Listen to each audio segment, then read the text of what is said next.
Welcome to Newcastle Family History Society podcasts.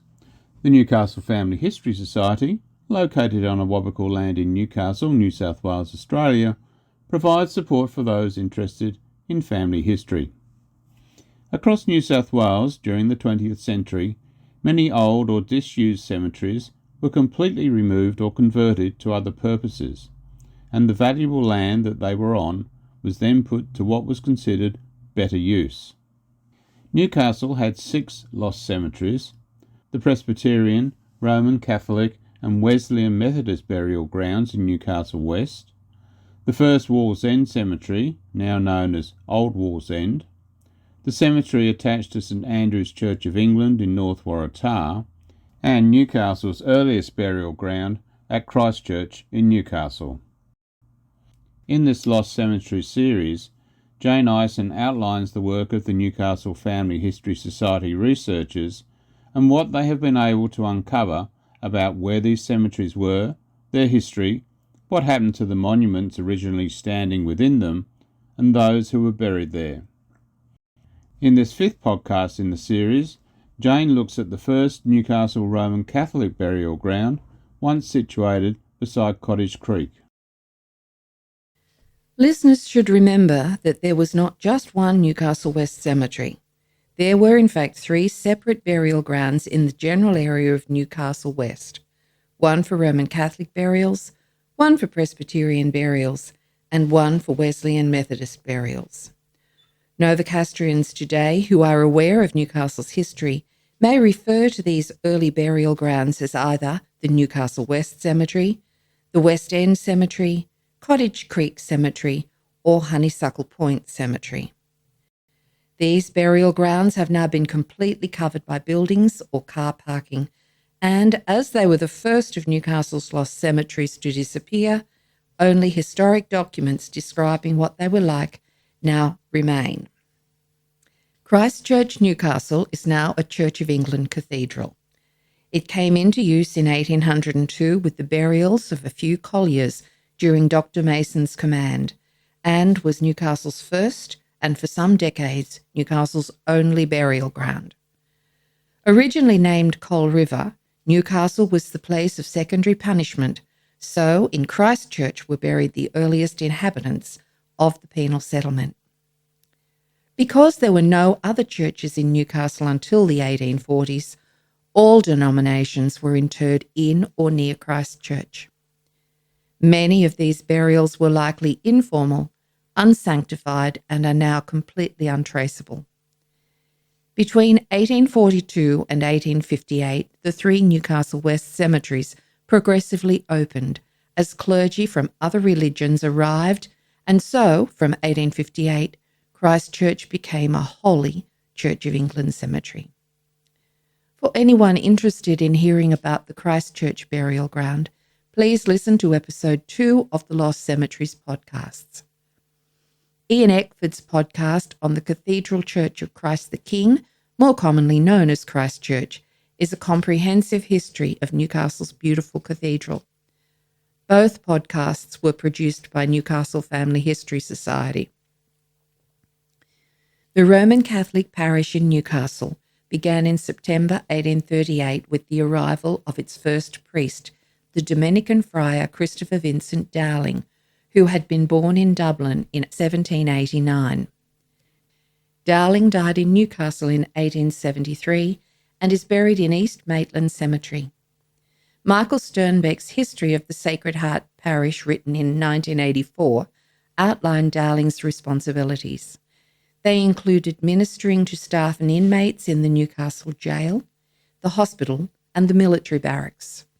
He was the chaplain to the military and acted in the same capacity to government servants, more commonly known as the convicts.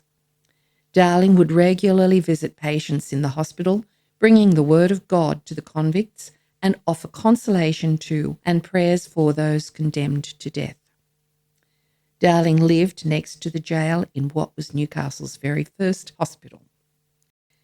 3 years after Dowling arrived, the 1841 census recorded that Newcastle's total population was 1,377. About 354 people, or about a quarter of the total population, were Catholic. Newcastle's first Catholic church was not built until 1852, and until that date, services were held in temporary premises. Dowling's burial registers, however, commenced almost immediately after his arrival. The first burial he recorded occurred on the 22nd of September 1838, when Anne Vickers, a 68-year-old laundress who was freed by servitude, was buried in Christchurch. It would be another 4 years or so before Dowling could officiate in a Roman Catholic burial ground.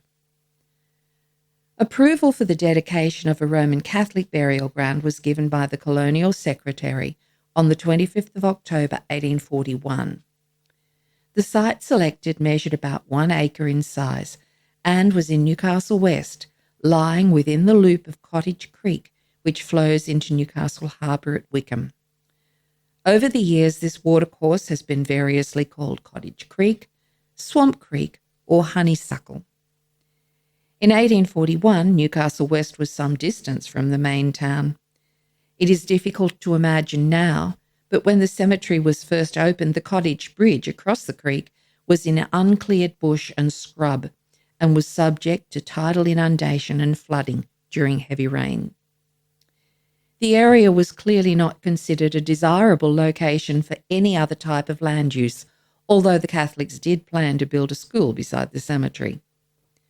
The creek formed the original western boundary of the Roman Catholic cemetery, but by January 1845, as pressure increased to provide land for Presbyterian burials, the Colonial Secretary allocated the western section of the Roman Catholic burial ground beside the creek to the Presbyterians. This reduced the size of the Catholic burial area by about half. Plans to build a Catholic school on the site were changed, and the school was ultimately built on an allotment already held by the Catholics in Newcastle near St Mary's Star of the Sea Church in Perkins Street. The Catholic and the now adjoining Presbyterian cemeteries were originally located on the northern side of what is now Hunter Street, a very long street beginning almost at Newcastle Beach and eventually running directly to Maitland. While most of this thoroughfare is referred to as Hunter Street, parts were once identified differently. Blaine Street was an earlier name for the western section, and even now some sections are still referred to as Hunter Street West. Closer to the location of the cemeteries, Hunter Street was once named Newcastle Street, and heading further west it becomes Maitland Road. It is this long thoroughfare that was reputedly referred to by Mark Twain as he passed through Newcastle in 1895. These are the cemeteries that are referred to when he is supposed to have said, "Newcastle consists of a long street with a graveyard at one end with no bodies in it and a gentleman's club at the other with no gentlemen in it." The University of Newcastle archivist Johnny DeGravio has written a comprehensive blog about Twain and his time in Newcastle. For those wishing to learn more, search online for "Why Mark Twain Lost a Tooth in Newcastle." The adjoining Presbyterian and Catholic burial grounds measured just under half a hectare in size. They were located west of the intersection of Hunter and Steele Streets, and they lay west of the now removed Honeysuckle Point railway station, conveniently located to deliver bodies and mourners to funerals. Their northern boundary was the Sydney-Newcastle railway line. The cemeteries were surrounded by a picket fence, and a path ran between them. Part of the area was taken up by a caretaker's cottage. Early maps and some isolated photographs and paintings of these two cemeteries survive. For those attempting to locate the original Roman Catholic burial ground in Newcastle today, it would lie roughly beneath the Ibis Hotel. The first recorded burial in the Roman Catholic cemetery occurred on the 11th of May, 1842, when an Irish prisoner of the Crown named John Mazart was buried. He was a 27-year-old sawyer and had been transported aboard the Surrey in 1836. He had died at the Newcastle Hospital. 3 burials are recorded in Dowling's register between the date of dedication in 1841 and Mazard's burial, and these burials are recorded in the Christchurch registers, perhaps because the Cottage Creek site was not totally ready to receive interments. For the 14 years before compulsory registration in 1856 and the 25 years after that date, Roman Catholics were buried in Newcastle West Cemetery. In 1881, Sandgate Cemetery opened, and the 3 Newcastle West cemeteries were closed to burials. To find the names of those buried there, Newcastle Family History Society researchers sourced evidence of Roman Catholic deaths for the period between 1842 and 1881. 3 sets of handwritten records were used to compile the database of burials. Researchers consulted the Roman Catholic returns to the Supreme Court held at New South Wales Births, Deaths and Marriages in Sydney, Darling's church registers, and, after 1856, civil registrations from New South Wales Births, Deaths and Marriages. Research by Newcastle family historians began in 1996, well before online access to New South Wales death records existed, so all searches for burials before the 1st of March 1856 meant reading the microfilmed records of burials from 1787 to 1856. From the date of their establishment in the colony, the clergy of each denomination were required to send returns of baptisms, marriages and burials to the Supreme Court of New South Wales. In the case of the Roman Catholic Church, records were sent from 1834. The Church of England had been sending returns since 1826. These Supreme Court of New South Wales returns were copied from the individual church registers of each denomination and form the basis of the pre-1856 records that we access today on the online index. They are a separate record to the church register, which was kept by a minister. The records on the index are prefixed with the letter V, which stands for volume. The original transcription may be read on microfilm as part of the Archives Records Kit in most central libraries in Australia, but only the index is available online. The Roman Catholic pre-1856 burial registers are particularly informative when compared to the records for the Presbyterian burial ground. The registers designate many of the dead as prisoners of the Crown, prisoner, ticket of leave, free by servitude, or assigned to government. Also recorded were the names of numerous soldiers from the 99th Regiment. Where known, a ship of arrival was recorded, and significant abodes within the Newcastle penal settlement such as the stockade, the jail and the barracks are identified. From these microfilms, the Newcastle researchers extracted 68 Roman Catholic burials performed by Darling in Newcastle, but identified a gap of 5 years between 1843 and 1847 where records had not survived. The Sydney Archdiocesan Archives at St Mary's Cathedral also held no records for this period. They suggested contacting Father Peter Brock, the parish priest of St Mary's Star of the Sea at the Catholic office in Merewether, who was able to provide access to Darling's original parish registers. As a result, 45 extra burials were found, so a total of 113 interments in the Roman Catholic burial ground were identified up to March 1856. Additional information appears in Darling's registers, which he did not communicate to the Supreme Court in his returns. He included the valuable explanation that the majority of Roman Catholics interred at Newcastle, being strangers that came to consult their physician, the Roman Catholic chaplain has oftentimes great difficulty in ascertaining particulars for registration, being sometimes successful and sometimes not. Civil registration of deaths began on the 1st of March 1856, and with it came a change in the format. The burial information of the earlier period recorded name, age at death, abode, burial date and place, ship, quality or profession, remarks an officiating minister, although not always all of these in each entry. The new civil registration procedure included more details recording a birthplace, parents, marriage details and children if applicable, a cause of death, and both the date of death and burial. To identify those Catholics buried after March 1856, the Newcastle researchers requested support from the then Newcastle District Registrar Bob Smith, who approached the Sydney Registry Office with an outline of the project.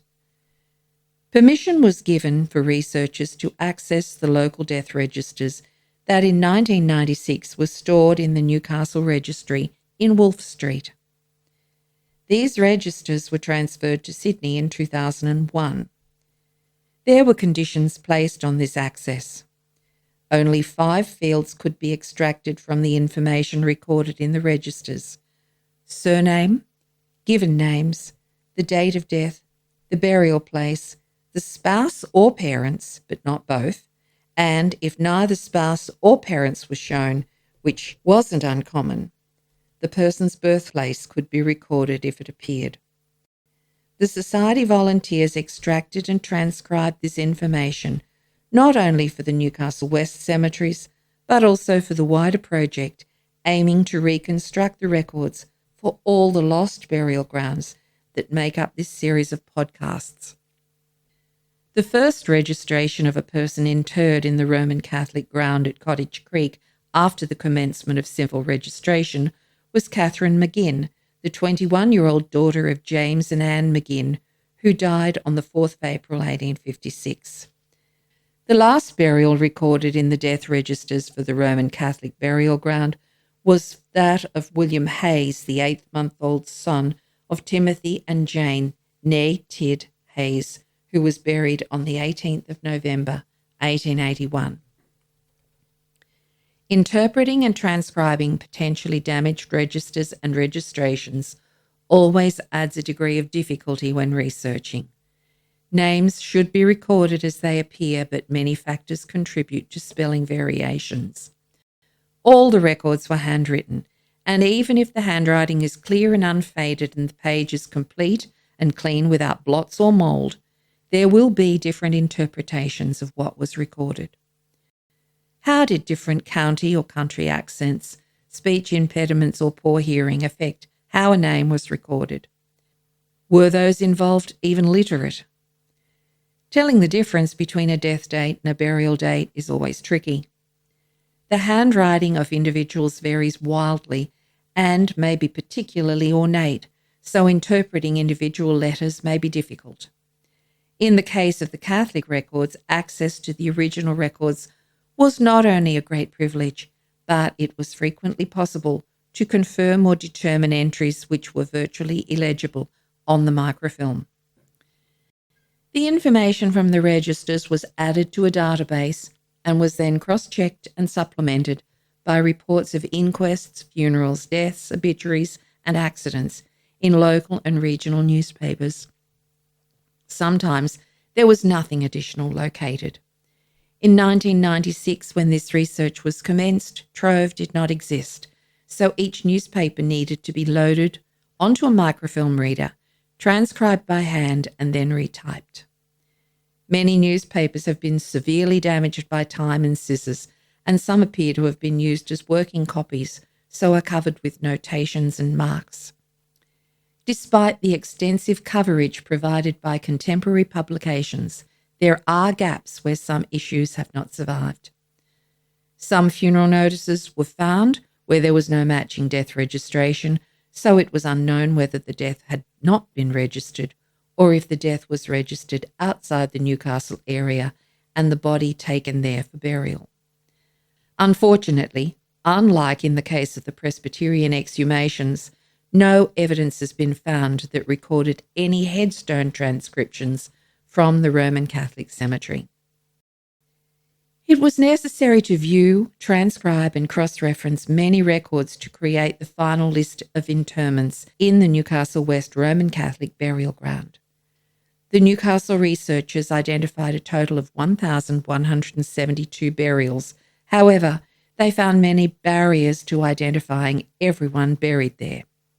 Lack of records, non-registration, the occasional clandestine burial of which some evidence was found, all contributed to the problem, as finding a name if there was no burial register, civil registration or any other evidence was impossible.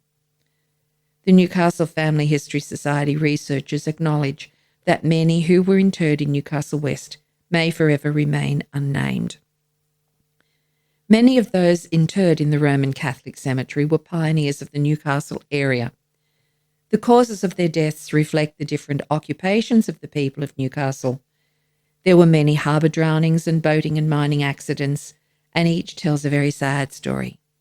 The deaths also reflect the harsh conditions in the penal colony. Part of Darling's responsibilities was to minister to the condemned, and in his registers he recorded his attendance at 4 executions and subsequent burials. Executions in Newcastle took place on the headland beside the jail, which was demolished in about 1871. This headland now has a plaque reflecting its former use and remains open space overlooking the Newcastle Ocean Baths. Accounts of executions in the penal colony, if they were reported and if the newspapers survived, may now be read using Trove. The Irish transportee Peter Pidgeon had been born in Queen's County in about 1790, had been sentenced to 7 years and had arrived aboard the Chapman in 1817. Pidgeon was retried in Liverpool, New South Wales in 1821 and received a colonial sentence of 2 years, so was sent to Newcastle. He received 50 lashes in 1822 for absenting himself from his work gang. Finally freed, he travelled to Wollongong, returning in company with one William Taylor. Taylor was murdered and Pidgeon was eventually arrested and charged with his death. An account of Pidgeon's execution appeared in the Sydney Chronicle on the 6th of November 1847. On Thursday last, the last sentence of the law was carried into effect on Peter Pidgeon at Newcastle, who was convicted at the last Maitland Circuit Court of the wilful murder of Taylor and Morpeth. Mr. Pratt, the Under-Sheriff, was present at the execution, and the unhappy culprit was attended in his last moments by the Reverend Mr. Darling of Newcastle. Just before the drop fell, the Reverend gentleman said that he had been desired by the prisoner to state that he acknowledged the justice of his sentence, as he had been guilty of the crime for which he was about to suffer, and that he requested the prayers of the people in his behalf. We understand that since his condemnation, Pidgeon has attended most assiduously to the instructions of his spiritual director and appeared to be fully impressed with his awful situation. As was to be expected, the town of Newcastle slowly expanded the only ways it could, south and west, slowly surrounding the Newcastle West cemeteries, so the need to establish another cemetery at some distance from the growing town became more urgent. By 1872, George Brooks was suggesting that Ironbark Hill, or the Sand Hill as it is better known, near Ironbark Creek, some 2 miles beyond Waratah, appears to be the most eligible place in the district, as no population is likely to settle down near it for generations to come. And so, after many years of debate and discussion, this location was eventually chosen. Even so, it took 9 more years before the Sandgate General Cemetery on Maitland Road began to be used. From 1881, once burials at Cottage Creek ended, there was still a requirement that burial grounds be maintained. As had occurred with all the other lost cemeteries of Newcastle, reports about the maintenance or lack thereof of the burial grounds frequently appeared in the papers. The Roman Catholic ground, together with the adjacent Presbyterian ground, attracted frequent adverse comment in the newspapers of the day, not only before but after their closure as burial sites. Upkeep was expensive and time-consuming, and each church now had to maintain their burial grounds at Newcastle West, as well as the new grave sites at Sandgate. Any repairs, improvements, or tidying of the grounds did not last long, and comparisons between the care taken with the Presbyterian portion and the adjoining Catholic portion were frequently more favourable to the Presbyterians. Conditions continued to deteriorate, and an observer in 1902 wrote, "What once was a quiet graveyard in the bush is now well within the limits of the city and fronts the main thoroughfare. Today these abodes of the dead present a mournful appearance, and a general air of neglect pervades the place. In the Roman Catholic portion, the fence has been partially destroyed and a track made by trespassers from Hunter Street to the railway line. Amid the graves of the dead, irreverent hands have thrown refuse of various descriptions, while weeds and a mass of tangled, unkempt grass has obliterated all marks of the paths which formerly existed there. Many of the stones have fallen down, while the fences enclosing the graves are rotting away, and in some instances have entirely disappeared."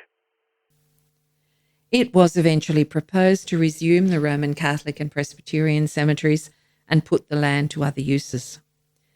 Newcastle Council was keen to have the cemeteries removed as they were considered an eyesore, but also because they could then charge rates on the land. Researchers found that while the Presbyterian burial ground and the Wesleyan Methodist burial ground farther to the west had had their dedications revoked, no such action was located for the Roman Catholic burial ground. Early discussion about clearing the cemetery did not include any discussion about exhumations. There was some community protest, as it was considered that a clearance disturbed the resting place of the dead and was almost an act of desecration. Finally, it was agreed to clear all three cemeteries, and discussions focused on who should pay to exhume the bodies and whether there should be support for individual families to move their deceased relatives. Evidence remains that some of the costs for exhumations and transfer of remains to Sandgate were borne by some individual families, but in the main costs were covered by an Act of Parliament in August 1916. A contract was let by the Newcastle Public Works Department for the exhumation of both the Roman Catholic and Presbyterian graves and for the transfer of the graves and remains to Sandgate Cemetery. The Newcastle Morning Herald and Miners Advocate reported that, "In the removal of the remains from the cemeteries, the utmost care will be exercised, and the department states that this will be stipulated in the conditions. The operations, furthermore, will not be open to the gaze of the curious. A temporary high fence will be erected to shut out the now open portion from public view. It is the desire of the department to observe every care for the preservation of all that remains of the dead, and to attain this end they will be placed in new coffins. Every precaution is to be taken for the correct identification and as far as possible of the remains, which upon their removal to their new resting place will be accompanied by the headstones, railings, etc."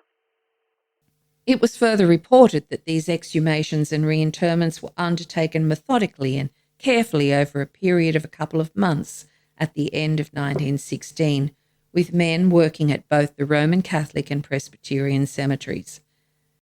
The Newcastle Family History Society researchers found nothing to ascertain how Public Works identified any burial sites, and they could only assume that it was the evidence of any remaining headstones, railings, hollows, or mounds which suggested where to dig.